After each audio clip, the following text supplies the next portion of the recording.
Please stand by. Excuse me, I'm talking. It's coming. It's coming. It's coming. It's coming.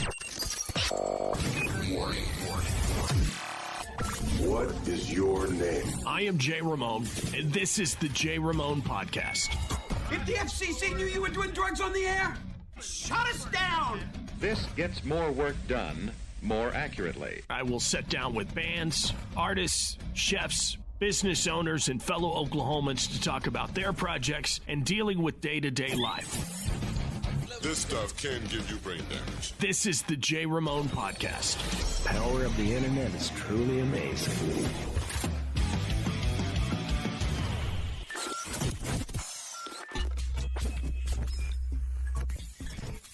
I'll move my keys. Get them out of the way. You don't want that in there. That looks like shit. This is a very real podcast. We don't really care too much about the locale. The aesthetics. I have recorded podcasts in the craziest places you could ever imagine. One podcast episode we recorded right next door to the radio stations where we are now. Okay. In a credit union parking lot inside of a minibus. Okay. That actually sounds kind of fun. I had an event next door, and I'll give them a shout out. Communication Federal Credit Union, their corporate offices for, I guess, the branches here. They used to have a branch there, but they built a new building and put the actual bank branch or credit union branch down the street. Gotcha. But they still have corporate offices and stuff in there. So every year we do, one of our radio stations is WWLS, the sports animal. And the afternoon host, Jim Traber, he has his annual food fair every year, and we do it in their parking lot. And it all stemmed from COVID.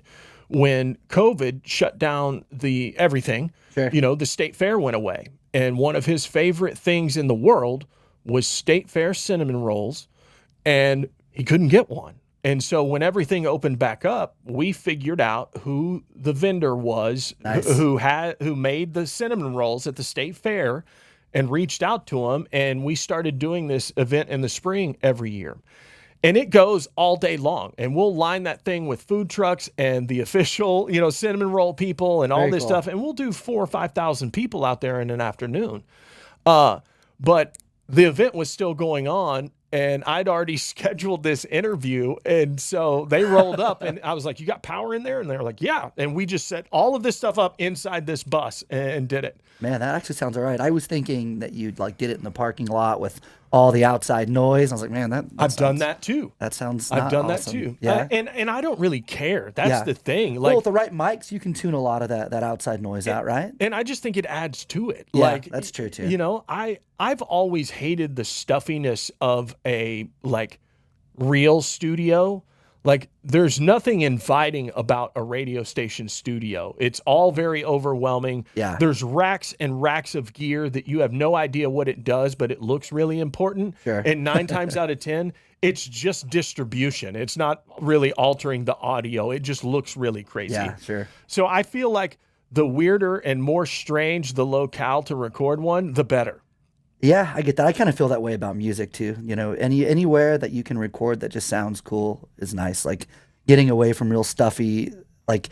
I honestly, my favorite place that I've recorded, other than Monkey Trench in Bremerton, Washington, was Mark, my guitar player, had this big walk-in closet, and we set up in there, and it was comfortable, it was inviting, and it's at my best friend's house, so it was easy, it was great. So I get that. I think it's funny that you are so close to Mark. So we'll get this started, and I'll introduce you and all of that stuff so people know who I'm talking to. This is the Jay Ramone Podcast, and I am here with Jonathan Ashley White, and he has several records available on all of the streaming platforms. Just search Jonathan Ashley White, but he's also in a band called Sons of Strangers. And I can't remember how long ago it was, 8, 9, 10 years ago or so. I was working in Oklahoma City, and I resigned from the company I worked for because I took a job in Ardmore, Oklahoma, which was my hometown where I grew up. But when I graduated high school and turned 18, skedaddle. Right. I bounced. I got out, and I had no intentions of living in Ardmore again. Ever again, like, right? I wanted to go see the world and conquer it. And so I moved off and did the radio thing and started a band and toured and started putting on shows and marketing festivals and things like that. And then I realized that the company I worked for was never going to pay me what they should for what I was doing. Right. And I always felt like there was more on the horizon, like there was something bigger and I just didn't know what.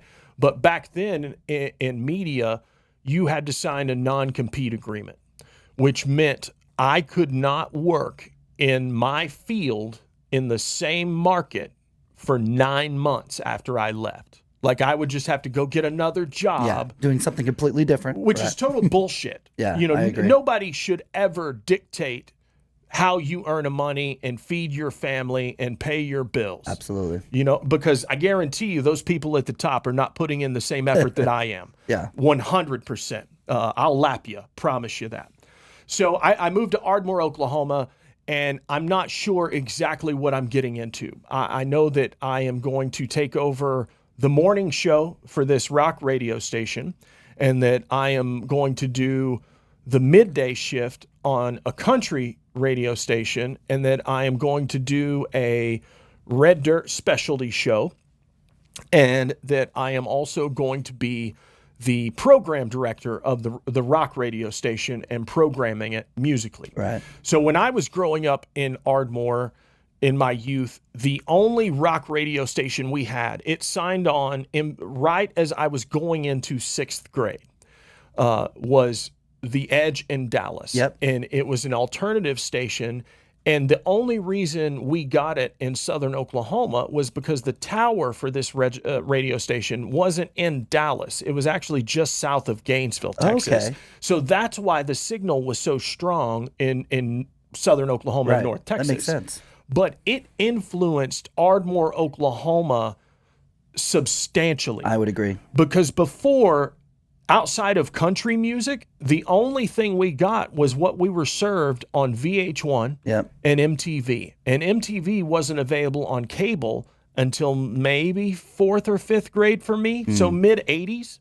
So there's a lot of music that we missed out on just because there wasn't an avenue. Because of location. Wasn't an avenue for us to hear it, see it, or be exposed to it. So I can't even remember what show it was, but one of the jobs at this radio station in Ardmore that I had to do once or twice a year was I had to put on a station concert. Like here in Oklahoma City with the Cat, we do Cat Fest every year. Right. Well, that kind of fell on me there, but they didn't want to do things that large. Sure. They just wanted to do a couple of shows a year. So I bring this show to town, to downtown Ardmore, to Heritage Hall, and it's like a 2,000, 2,500 cap room, and I can't remember who it was. But you walked up to me after the show was over on Broadway there in Ardmore, and you walk up and you go, "Hey, my name is Jonathan. I'm in this band, and a friend of mine said I should come introduce myself. Yeah, I remember that. Come over here to my car. I have a T-shirt and a CD for you." I did that. And you handed me a shirt and a CD, and I put it in, and I listened to it on the way home. And that's where our friendship began. Yeah. We started talking. Actually, though, real quick, what happened first is I walked up to you, and I'm going to introduce myself, and I'm wearing a Tumble Down shirt, which is Mike Herrera's side band. And not like in southern Oklahoma, the only people that know Tumble Down are my friends that I've told about Tumble Down. You and right? I are the only ones. So you said, Tumble Down, that's awesome. And I was like, oh man, we are going to be friends. And I so here totally we are. forgot about that, man. So I when I was on the drive here, I was like, I'm going to mention that because that was still like, I remember my eyes I just lit up like, Tumble Down.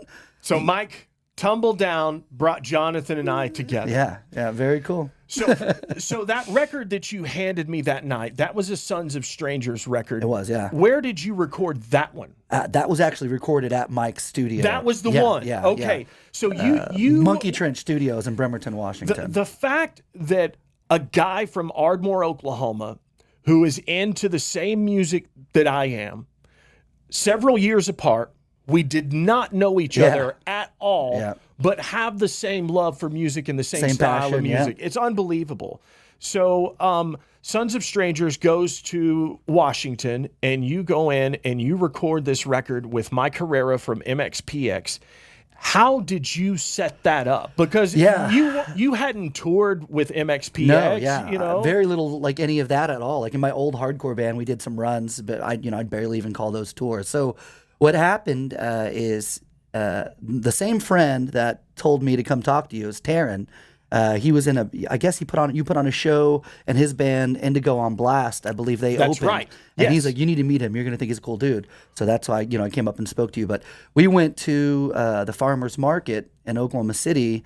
And at the time, Oliver Peck and I think he still does it. It's like this kind of motorcycle ride with Ben Nichols, typically from Lucero, and Mike and John Moreland opened. And I just kind of went up to him, and we were talking, and I knew he had a studio. Pause. This show is fucking legendary, bro. Yeah. But you've got all of those acts on the same show. It was great. And then Garrett Dell from Red City Radio was in the bathroom, and I'm at like a urinal on the end, and he's at the other end. It's 3 urinals, I think, and there's a guy in the middle. And I'm like, hey, man, aren't you the vocalist for Red City Radio? And he reaches over the guy who's using the bathroom. He's giving me a hug. And I'm like, oh, no, this is...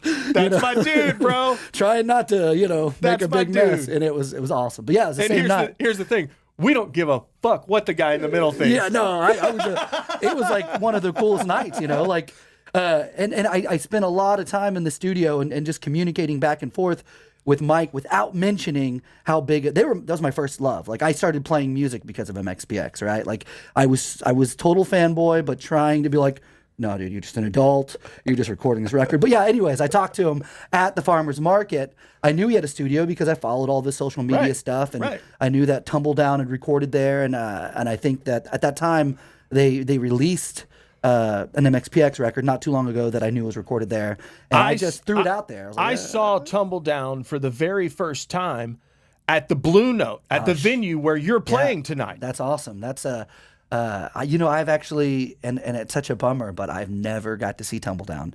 I like at the time when they were in their heyday, I was in the oil field working, and every time they were coming through, which wasn't that often, I wasn't around. So man, yeah, that is cool though. Yeah, I love the Blue Note. It's a great place to play. You're playing his old stomping grounds. Yeah. It's changed a little bit now. They've got like new bathrooms, and there's mixed reviews. Like some people, the old punk rockers are mad, but me as someone who's almost 40, the smell of a clean bathroom is real nice. Okay, so I lived 3 blocks north of there on Robinson. Okay.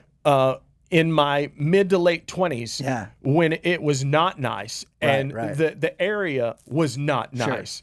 23rd Street was not nice. Yeah. There was a chance you were going to get mugged or robbed if you were over in that area. But the best shows came to the Blue Note, Worth the risk, right? Yeah. So it was totally worth it. But I love Jerry Red. Yeah. And I love what he's done with the room. It's great. He has made that room absolutely phenomenal. It's perfect. And if you don't know, Jerry Red is one of the best keys players alive. I'll mention that tonight. You need to hit him up and make him play on one of your records. I will. Yeah. The dude is unbelievable. It's been very great. Like I think this would be my 3rd time playing since he's taken over. And I thought we were going to open, and then I reached out to him the other day. I just texted him because I'm working on our set list. Sons of Strangers hasn't really played a full band show in probably 6 years. It's been a while. It's been a long time, and I'm like picking up electric, kind of getting back into the groove.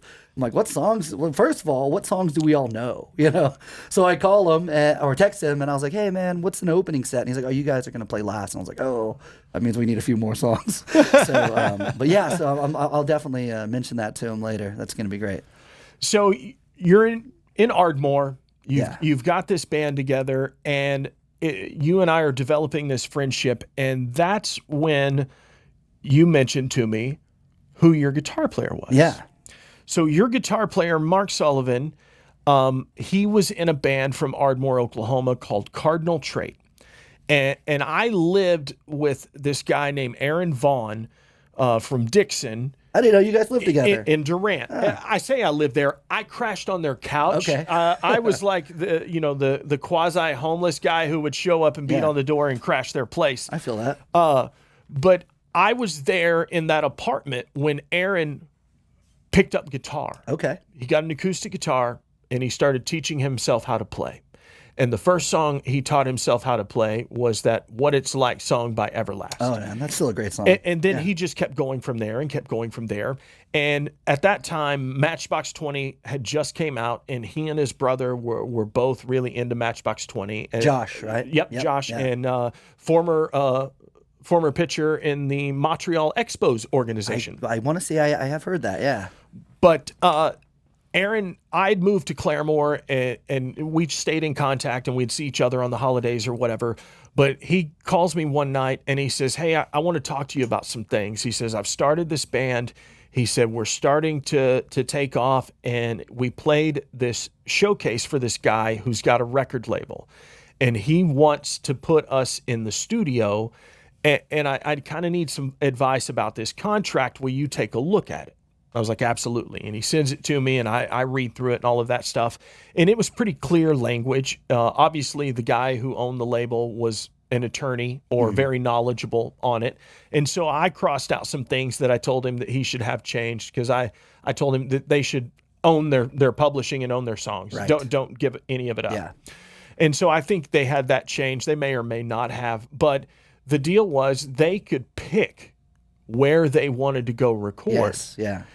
And there was a pretty big budget to go do this. Yes. And they picked this studio in Atlanta called Tree Sound Studios, Yeah. which had 3 or 4 rooms inside this studio. It was a massive place. So Elton John had recorded there. I think Keith Sweat was recording there while they were there. But Matchbox as well, right? MxPx 20 had recorded there. And they were using the same like engineers and stuff. Yeah. And this record comes out absolutely freaking amazing. Yeah. Sonically, it's one of the best sounding records I've ever heard. And so next thing you know, they're on tour and they're playing FYE music stores in malls. Yeah. And they're promoting this record, and they're playing all of these shows and stuff like that. Taking off. And kind of taking off.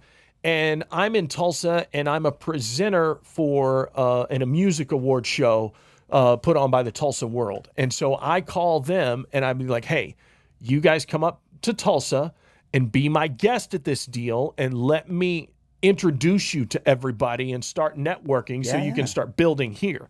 So they all come up, and we go to this thing, and they're like, are we really getting in a limousine to pull up? I'm like, yeah, dude, like we're going to get a limo. We're going to drop off. And they were all like, this is insane. Yeah. So that's kind of how I got to know Mark. And then Aaron had a country project for a while after Cardinal Trait broke up and all of that stuff. And I hadn't talked to Mark in a while. And so when you give me that Sons of Strangers record, that's when I realized that, oh shit, Mark's in this band. And so it came full circle. Right. Because Mark's older than I am, and you're younger than me, so we kind of what's really funny about connected that all the is dots. I knew of Cardinal Trait, but I was playing in like punk and hardcore bands at the time, so I wasn't like really in tune with that style and that scene. So I knew of Mark, but I didn't know him. He had this little studio right after Cardinal Trait broke up in Ardmore called Sully Studios on Main Street. Yeah. And my friends, they were in a band called Eterna, which was ended up like being the Indigo on Blast guys. Okay. And they were recording with them, and after the album was recorded, they were going to do a little album release. And I was in this band called Tragedy of Heroes at the time, which is kind of just like metallic hardcore kind of band. And they asked us to open, and Mark had no idea that they asked anyone to open, right? So he thought it was just going to be them, a quick little 30-minute set of their EP or whatever. And we show up and we start loading in, and I think, at the time we were all drinking pretty heavy. Like, I didn't feel great that day, so I like drank a bunch of like Maker's Mart bourbon, and we're loading in, and he's like, "Who the hell are you?" And we're like, "We're Tragedy of Heroes," and he's just like not impressed, Like, and we play, and it was an awesome show. We had a great time. Then afterwards, we start talking, and he realizes that we had a lot. Like, I play heavy music, but I'm into a lot more like Thrice and Brand New and and then we start talking about punk and Alkaline Trio and all these other bands, and we're like, man, we like a lot of the same kind of music. And he was starting a different project called I think at the time it was called Hits and Waves, but it turned into Live Like Ghosts. And they asked me to play bass, and we did that for a few years, and it was really, it was a great project. I thought we made a lot of great music together, but we never played a lot of shows. We just wrote, we were just writing and writing and writing, and then everyone just kind of disappeared, right? Like everyone kind of took off. I think the vocalist moved to Dallas. Darren, his cousin that played guitar, he moved to Oklahoma City, and it was just kind of me and Mark, and he actually decided he was going to move to Austin because that's where his wife Sarah was living at the time. I think they were still just engaged. And he moved to Austin, and then I started kind of doing this solo thing. And every weekend he'd come to town, and it turned into Sons of Strangers. I was just learning how to play guitar and sing. I could yell in a band, and I could play bass in a band, but I wasn't good at doing those two things together. Right? So I was learning that, and he was just kind of encouraging me and building me up, as Mark does, which I'm sure he did with all those guys, and Cardinal Trait too. Absolutely.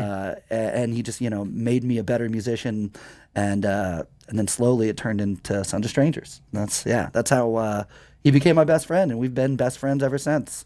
And so how many records did you guys put out as Sons of Strangers? We put out 2. We were working on our 3rd record, which was going to be called Cancers, and our drummer quit, and I think it was right around the time Mark realized, I think he was having maybe a 2nd child, and it just seemed like we were spinning our wheels. It was getting a little weird, and we took a break, and that's when I started focusing on doing solo stuff. But, like most bands, you get to that, you just get discouraged. We put out our 2nd record on Wiretap Records, and we had a lot of high hopes. And I think we got to a point where we were booking a lot more. We were doing a lot of things. But then we kind of got to a point to where it seemed like the next step is just kind of going on the road. And we really romanticized about that. Then we kind of got there, and I think everyone was like, well, I can't necessarily do that, So, yeah. And I was like, what? So I just kind of kept trying to do my thing, and it just kind of worked out to where everyone else was kind of taking a step backwards. There's a band playing big festivals and getting opening slots for big tours, and I want to say that they're on tour with Alkaline Trio right now. Called Spanish Love Songs. Oh, they're great. Yeah, they're was great on Wiretap at the same time you were. Yeah, they're incredible. They're a great band. They kind of have like a Menzingersy vibe too. Right. I'm a big fan of those guys. So yeah, actually I saw a compilation Wiretap CD the other day, and had Spanish Love Songs, and there's a band called Wolves and Wolves and Wolves, and they kind of have a similar sound to like Red City Radio. Like they would really pair well with them, and our name was on there, and I was like, man, that's cool. Wish we could have toured with those bands. when you look back at the shit you've done after it's been several years, and you see that you really did do some big, cool stuff. Yeah. It puts a smile on your face. Does, yeah. It's like I did do some cool things, because it's easy in the moment, because I still have tunnel vision. I feel like I haven't achieved anything close to what I'm hoping I can. But when I get discouraged, I'll look back and I'll be like, I have done some cool things, like getting to record a record with like my childhood like favorite musician. I had posters of Mike on my wall, like when he was in Rolling Stone and shit like that. So yeah, it's easy to get discouraged, but when you allow yourself to appreciate some of the things that you've done, it's a good feeling for sure. It's definitely a nice feeling. So you start the solo project, Jonathan Ashley White. Yeah, it didn't start out as that though. What did it start out as? It was just Jonathan White, and I was running with that for until my album was my first album was out for a year, and then I realized there's this gospel singer in Arkansas named Jonathan White, and all of our Spotify and all of our Apple stuff is all getting intertwined, and I'm seeing that he's paying for plays and he's doing all these things that that I think are questionable, and I'm like, what? I was getting so excited though, because I would get this email that says you have 500 followers. I'm like, oh, cool. And then the next day it's like, you have 1,000 followers. I'm like, man, this is crazy. And it just kept ramping up, and I started looking into it, and I'm like, different guy.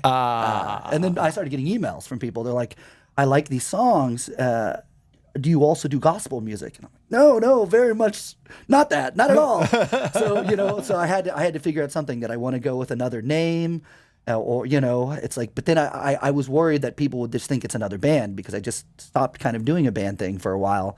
So I added my middle name, which my whole, my childhood, I would I didn't let anybody know that. You ran away from that. Yeah, absolutely. Like when we'd have a substitute teacher, they'd be like, Ashley White. And I'm like, no, so it was one of those things. Dude, I'm from Ardmore just like you. Yeah. I get it. Yeah, dude. My real last name is Pitts. Yeah. You know, we probably got ridiculed more than most people. It's like it's the boy named Sue, right? Yes, like 100%. So you get it. But that became the thing, and now as an adult, I don't hate it at all. I'm fine with it. But it's funny now because people, it seems a little pretentious at times. So like, this is Jonathan Ashley White. I'm like, I'm John. Like it makes total sense to me. Yeah. I didn't know that was why. Yeah. But now it's 100% totally get it. Yeah, I like just Jonathan White, but that's such a generic name. I'm pretty sure when I was a kid and I was in Walmart, I remember seeing a caller ID and the name on there was John White, and I was like, man, my parents put zero effort into this name, So I should have done my research. I should have looked a little harder, and I should have known that I'm not the only musician named Jonathan White. So but, when you started putting out these solo records, did you think it would take you to where you are now? That kind of goes back to one of those kind of spinning my wheels things, because I feel like I haven't done much, and every once in a while I can do the same thing and look back. I still have so much to achieve. I feel like. That's a hard question for me. But I will say that first record, much like the first Sons of Strangers record, was recorded at Mike's place. He didn't produce it, but he was a part of it. Because that first Sons of Strangers record, he played bass, he produced, he did some guest vocals. Because you guys slept in the studio, right? Yeah, and it's haunted. Downstairs, there's like a little living quarters downstairs, like double bunk beds, right? And there's a sign. It was like a suicide note. And he just left it there and he framed it. And he didn't tell us. And we go down there and he's just showing us around. And he's like, and by the way, the place is haunted. And we're like, shit. I didn't really think it was haunted. Nothing really, jumped out at me. But it was kind of a cool story anyways. And he had us on his podcast while we were there as well. Very nice. That was cool. So you've recorded with Mike Herrera a couple of times. You did a Sons of Strangers record at a studio that I was a partner in. Red Audio Works, right? Yep. And then you, where else have you recorded? So with that's it for Sons of Strangers. My solo stuff, I did my first record in Bremerton at Monkey Trench at Mike's place, and I've done. You recorded with Wes Sharon. Wes Sharon. Yeah, I was working on an album with him, and I got about 3/4 of the way through it. I think honestly, I'm releasing a song next month. Will probably be the last song that I released that I recorded with him, and I like recording with him. There's nothing about that process I didn't like, but I feel like stylistically, some of those songs I'm probably just gonna shelf because they turned out very big and full band, and I realized midway through this process that, man, this sounds more like just Sons of Strangers and less like a singer-songwriter with extra instrumentation. And I've kind of been in my own head about that. And I don't think you should shelve anything. I think you should put it all out. It's going to get released because I was actually yesterday I was having a conversation with my buddy that I was telling you I run a songwriters night at an art gallery called Still Here, and he was talking to me about this artist that he knows that is just has all this artwork and he never shares it with anyone. And he's talking about how big of a disservice that is to everyone that you have this beautiful art that no one can see. And it made me think, man, I have 5 songs that are just, I echo that sentiment. So I'm going to release them. I'll find a place to release them. I just don't know where. And there's no rules, man. There's no rules. You can re-record whatever song you want. And that's probably what's going to happen. I even thought about, since some of those songs, Sons of Strangers, we've jammed at practice, and because mostly all the same guys other than our drummer. So, there's a chance that I might just say, hey, if everyone likes this, is happy with it, Mark played guitar and all of it, maybe. Here's what you do. You put out a split.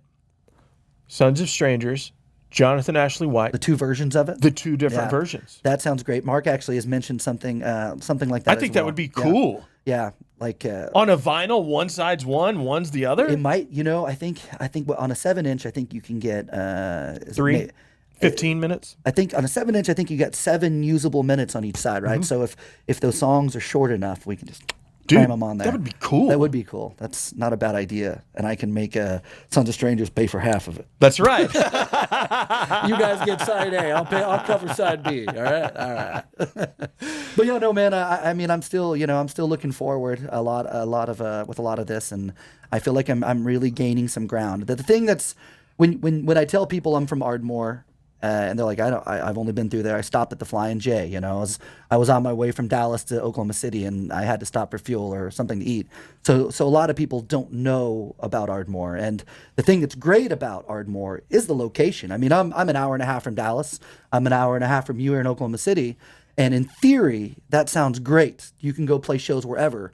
But the hard thing about playing shows and really getting at venues more than maybe just one time if you're lucky is you gotta rub elbows with these promoters. You gotta and network. Owners.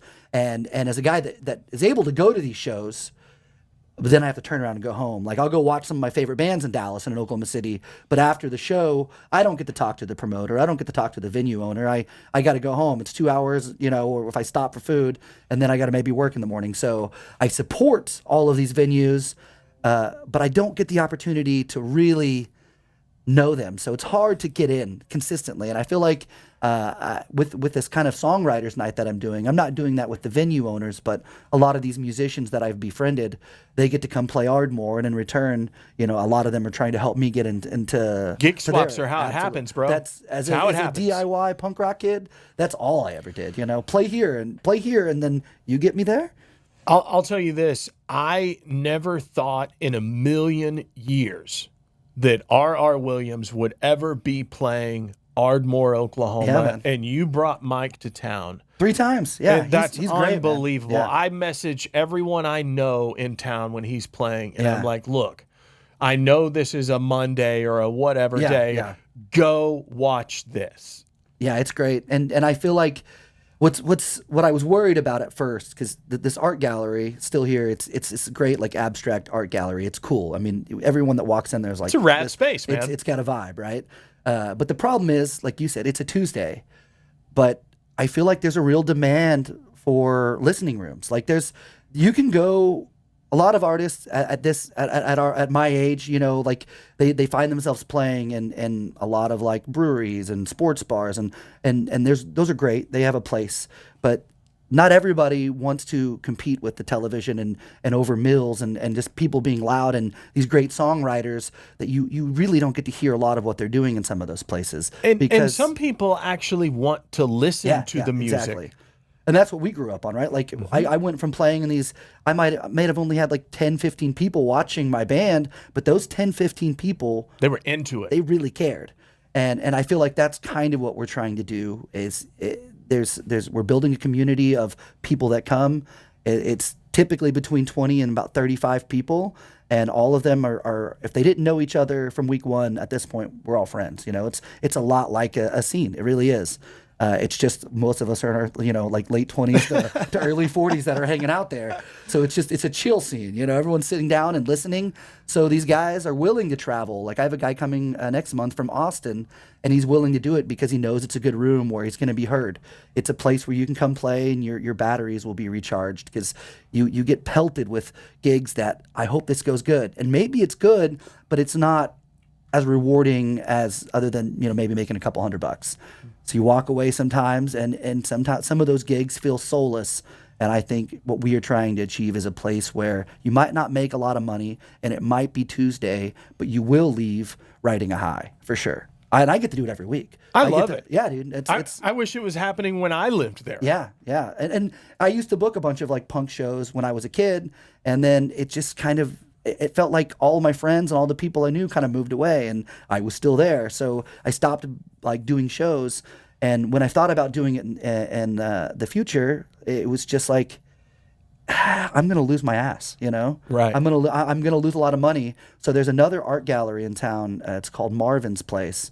It's a great art gallery, and they started a listening room on Friday nights, unplugged, which is also really cool. Like, it's really intimate. Our place is plugged in, by the way. so it's a little bit of a different vibe. But I went there, and I told the music director, like, this is genius. So what they do is it's $100 versus the tip jar. So everybody, if we're out of pocket or not, they're going to get paid $100. But we just encourage tips. So most of the time it's over $100 and we lose no money. So far I think we've done 17 weeks and we've only been out of pocket once and it was $20. Dude, that's awesome. It's great. It's like, and like that week, some of the people that are regulars were like, man, we're sorry it wasn't a great week. We're like, it's Tuesday. It's great. Like, it was still good. You get 12 to 15 people in there, which is, I think, the smaller weeks that we've had. Still great. 12 people, 15 people that care. They care. Yeah, that care. There's still applause. There's still interaction. They are all there for the right reasons, and the artist still happy, and I'm happy. It's been cool, man. It's low overhead and good, consistent shows and good artists. It's been really cool. What artists are you into right now? Oh man. So as someone who grew up and just loving punk rock and hardcore, what I've really gotten into is a lot of the aging punk rockers kind of doing their own solo stuff. Like I grew up loving Hot Water Music. Chuck Reagan has had some great solo records. The Menzingers, solid punk band, and their newer stuff's a little more Americana. So I'm really big into that. Gaslight Anthem is always a big one for me. A lot of stuff like that. A lot of aging punk rockers stuff. Went and saw Bad Religion, I guess it was last month, and I've been kind of going down that rabbit hole again, exploring records before I was even born, So those are the good ones, man. Yeah, and I like, of course, a lot of singer-songwriter stuff too. I love. We were talking about R.R. Williams. His new record just dropped. I've been listening to that quite a bit. Fantastic record. Yeah. John Moreland. I know you love John. It. Yeah, I much like we were talking about Tumbledown. I felt like early on in Ardmore, not a lot of people knew Moreland, and I've been a lot. Nobody knew John, yeah. Dude. I came to town and on the country radio station, I played John. Yeah. And the phones lit up, and I wasn't supposed to play him. I did it because I do what I want to do, and it's good. People need to hear it. And this is going to blow your mind, dude. I got phone. The only reason I didn't get in trouble for that is because Miranda Lambert called the hotline and wanted to know what song I was playing because she loved it. Was it Off in the Throes? It was. Was it Nobody Gives a Damn About? Nobody gives a damn about songs anymore. Yeah, that song was that album was I love everything he does, but that album is like a staple. It's unbelievable. Yeah. There's a track on there that I probably listen to almost daily called Gospel. 100%. It's just it's so good. And the guy that played steel on that, Johnny Up, on my first solo record, he was coming through Ardmore, and I recorded almost all the instrumentation and my vocals at Monkey Trench in Washington, but he was coming through, and Mark was doing some lead guitar stuff, and we were just gonna send it to him to add in. And since he was traveling through, I was like, hey, man, you want to add some lap steel to a song or pedal steel? And he's like, yeah. So I got to snag him on a song, which is pretty rad. That's pretty awesome. Yeah. Well, let's go ahead and plug everything. Plug your singer-songwriter night, where people can find out. Plug all of your websites, your socials, streaming, all of that. I'm trying to get way better at putting everything out there. I'm the guy that puts everything on my own personal stuff, and then I look back at my music pages and I'm like, man, so bare. Why did I not do that? But yeah, so my band, obviously, Sons of Strangers. We have an Instagram that's just Sons of Strangers and a Facebook. My music stuff is jonathanashley.white.music. I do a better job on my own personal, which is just Jonathan Ashley White. Same, it's the same as Facebook. And then I run all the social media stuff on the Still Here Art Studios. So right now we're just doing Tuesday night stuff, but we're going to start bringing in some punk bands. We're going to start trying to do some fun stuff. We're going to start trying to do comedy nights on the weekends, slowly bringing in some things that we feel like Ardmore deserves. We don't want to lose our tushies on it. So we're going to do it one thing at a time and see what happens. So that's kind of what I have going on. I'm working on some new music for my solo stuff. I have an album cover done, and that has motivated me to write an album. Okay, so I almost completely forgot to ask you this. The one thing that stood out about your project before I ever listened to the music has been your artwork. And it's been very consistent throughout the years, whether it be the artwork on your records or the artwork on your merchandise. Yeah. Who does that? So early on, like the Sons of Strangers stuff, our buddy Jathan Carter from Austin was doing a lot of that stuff. But most of my solo stuff, he's done. I don't know if he's done any of my logos. My buddy Tyler Ringo, it's a really cool story. I have to tell you about it. So he's not really he is an artist, but he didn't really set out to become an artist. His son has CP, cerebral palsy, and his son started his own nonprofit. And for this nonprofit, like when I worked with this guy, Tyler Ringo, we both were covered in tattoos, a lot of traditional stuff, and we instantly figured out that we liked the same music, and we became really close friends. And I found out about his son's nonprofit. His tattoo artist would give his son the stencils, and all of his friends, they had a group of friends that all had CP, and they would draw, they would fill in the stencils, and then they would auction them off and sell them. And after the end of the year, some kids would get new wheelchairs. They would get to go like rock climbing, like in wheelchairs, and just all this really cool stuff that he was doing for his nonprofit. Well, he kind of was running out of stencil stuff, so his dad started, like, he got Procreate on his iPad, started drawing stuff for his son, and then he's like, "Hey, do you like this?" And I was like, "Yeah, I love that." So he started making my stuff, and like he's just not. Literally, he's such a great friend that I'll tell him this idea, and then a couple weeks later, it's just like boom. So, dude, I think it's badass. Yeah, I think it's really, really awesome. I do too, and I appreciate him so much because he does it like, for next to nothing. We're just friends, right? And sometimes I won't even ask for things. He made this new logo that's just a checkered van because I've been wearing these since I was like 12, before they were cool again, and it's just this sweet logo.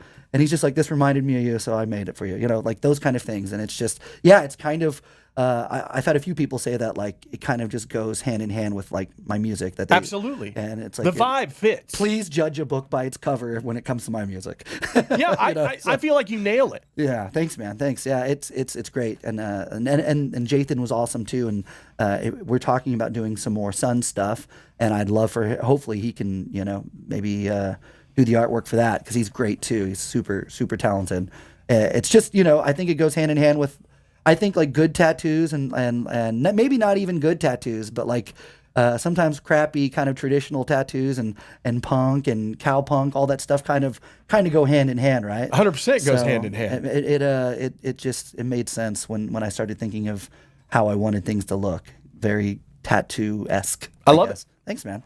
Well, John, thank you so much for coming up early and hopping on this with me. Thanks for having me. I appreciate it. Yeah, it's fun. I'm glad it's good to catch up, because we've been, obviously we talk on Messenger and Facebook a bunch, but I don't think I've seen you in a few years. So no, it's been a couple of years. Yeah. Well, thanks for having me.